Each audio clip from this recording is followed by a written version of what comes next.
के तपाईले asymmetrical return भन्ने टर्म सुन्नु भएको छ? छैन भने watch this video till the and.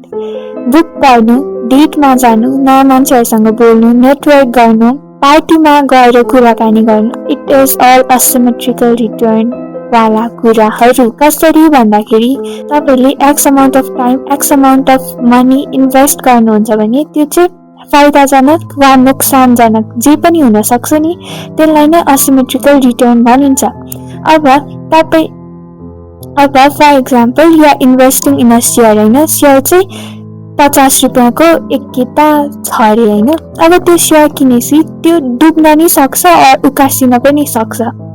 अब उकासियो भने त त्यो 50 को सेयर 150 मा पुग्यो भने तपाईलाई फाइदा नै 100 रुपियाँको हुने भयो।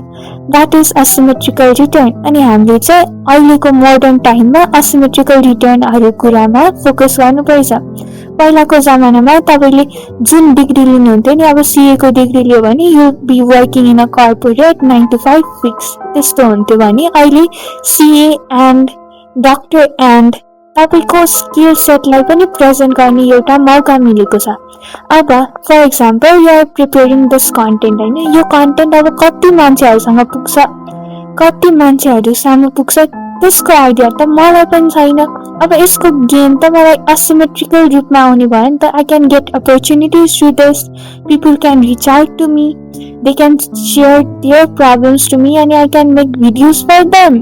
That is asymmetrical return. अर्को एन्डमा के हुन्छ नै थाहा नहुनु नै असिमेट्रिकल रिटर्न हो। That's it. गपसप साइनिङ अफ फर टुडे।